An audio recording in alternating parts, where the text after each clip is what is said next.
হঠাৎ করেই আলোচনায় জায়গা করে নিয়েছে ডক্টর ইউনূস সাহেবের দেওয়া একটা সাক্ষাৎকারের দুইটা ওয়ার্ড, রিসেট বাটন।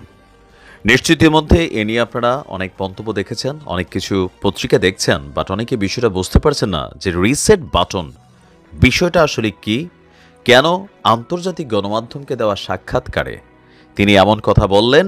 আর এই মুহূর্তে আপনার টুইটার এবং সোশ্যাল মিডিয়া প্ল্যাটফর্মে হ্যাশট্যাগ রিসেট বাটন এটা খুবই জনপ্রিয়তা পেয়ে গেছে, ট্রেন্ডিংও এটা সামনে চলে আসছে। এর পেছনে বেশ কিছু কারণ আছে। এই রিসেট বাটন বলতে আসলে তিনি কি বুঝিয়েছেন? তিনি কি আওয়ামী লীগকে আবারও পুনর্বাসনের কথা ভাবছেন, নাকি তিনি আসলে রাজনীতিকে একদম ভেঙে চুড়ে নতুন করে একটা কি বলা হয় যে ধরেন জায়গাতে নেওয়ার চেষ্টা করছেন? তবে রহস্যময় রিসেট বাটন ওয়ার্ডটা দিয়ে তিনি কি বুঝিয়েছেন চলুন দেখি। এই শব্দ দুটো এখন ফেসবুক সার্চের ক্ষেত্রে পপুলার নাও ক্যাটাগরিতে চলে এসে, শুধু তাই নয়, এই নিয়ে তর্ক বিতর্কে এতদূর গড়িয়েছে যে তাদের ফেসবুক পোস্টে হ্যাশট্যাগ ব্যবহার করে লিখেছেন স্ট্যাপ ডাউন ইউনূস। মানে এখানে অনেক কিছু কানেক্ট হচ্ছে। টুইটারে যে হ্যাশট্যাগুলো এই মুহূর্তে কাজ করছে তার মধ্যে এটা হচ্ছে খুবই গুরুত্বপূর্ণ, রিসেট বাটন। দর্শক আমরা যদি দেখি আপনার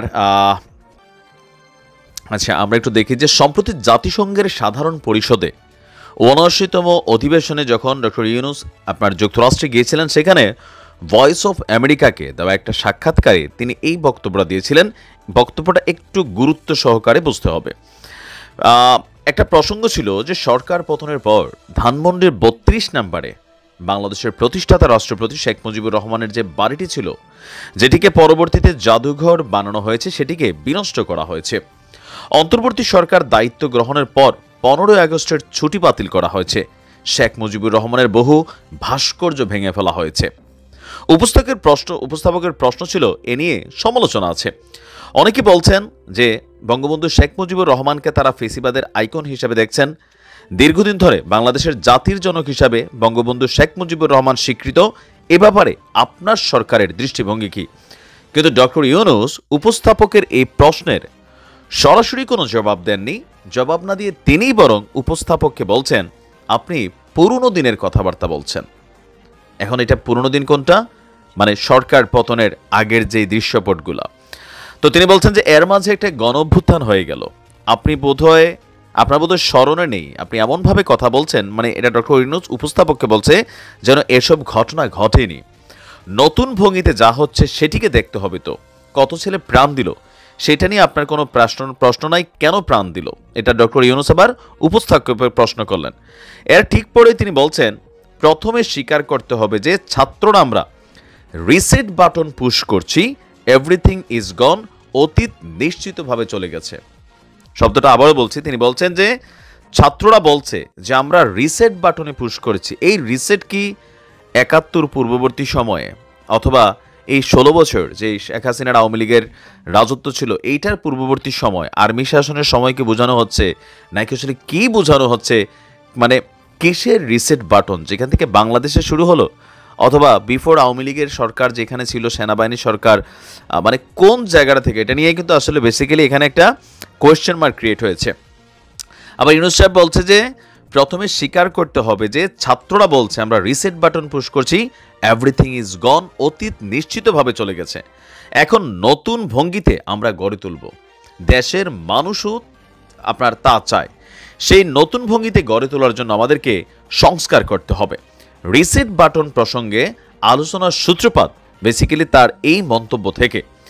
তো অনেকে বলছেন যে চাইলেই কি অতীত মুছে দেওয়া যাবে? এমনকি কেউ কেউ এও মনে করছেন এই কথার মাধ্যমে ডক্টর মোহাম্মদ ইউনূস বাংলাদেশের মুক্তিযুদ্ধ ইতিহাস এই প্রশ্নে তিনি তার অবস্থান প্রকাশ করেছেন।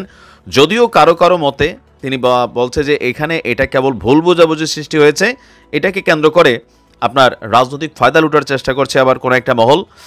আর এই মুহূর্তে রিসেট বাটন প্রসঙ্গে যেসব পোস্ট ছড়িয়ে পড়ছে সেগুলোর মাঝে অভিনেত্রী শাওনের একটি লাইন আবার অন্যতম। সেখানে তিনি বলছেন যে রিসেট বাটনে চাপ দিলে নোবেল পুরস্কারের কি হবে, এটা ডক্টর ইউনূসকে কটাক্ষ করেই বা মেনশন করে লিখেছেন, কারণ ২০০৬ সালে তিনি নোবেল পুরস্কার পেয়েছেন একজন বাংলাদেশি হিসাবে। তো এখানে যেটা বোঝানো হয়েছে রিসেট বলতে আসলে আমি নিজেও বুঝি নাই। ডক্টর ইউনূস সাহেবের এই জাতিসংঘের পরিষদে ভাষণ দিতে গিয়ে অনেকগুলো তিনি কথাবার্তার মধ্যে প্যাঁচ লাগাই ফেলছেন, এটা তো বাস্তব। এই যে মাস্টার মাইন্ড, এই ইস্যুটা সমন্বয়কদের মধ্যে বিভাজন তৈরি করছে, অনেক কিছু তৈরি করছে। ইভেন যে এটা কোনো আচমকা ঘটনা ছিল না, পূর্ব পরিকল্পিত একটা প্রি প্ল্যান্ড অর্গানাইজ একটা এই সরকার পতন ছিল। তাহলে আবু সাইদদের মৃত্যু, এত এত লাশ কারা ফেললো? এখানে নানান ইনভেস্টিগেশন রিপোর্টে কিন্তু এখনো আছে, অনেক কিছু আছে এখানে রহস্যময়। এমন এমন গুলি ব্যবহার করা হয়েছে যেটা আমাদের প্রশাসনের কাছে নাই, পুলিশের গুলি না। তাহলে কি এগুলো পরিকল্পিত ছিল সরকার পতনের জন্য? ডক্টর ইউনূস সাহেব কিন্তু এই কথাগুলা ভাই এই চান্সগুলো দিয়ে দিচ্ছেন। তিনি যখন বললেন যে এই মাহফুজ মাস্টার মাইন্ড, এরা এত সুন্দরভাবে গোছাইছে, তার মানে এই যে এত এত লাশ পড়লো, এত এত মানুষ মারা গেল, এত কিছু, তাহলে কি প্রি প্ল্যান ছিল? যদিও পরবর্তী সময় সমন্বয়করা বলছে না, এটা না, এটা একটা আলাদা ইস্যু ছিল, এটা ডক্টর ইউনূস হয়তো ভাষাগত ভুল প্রয়োগ করছেন। তারপর what is the reset button, এটা ইউনূস সাহেব হয়তো আবার ক্লিয়ার করলে বোঝা যাবে যে আসলে কি। ভালো থাকুন, আসসালামু আলাইকুম।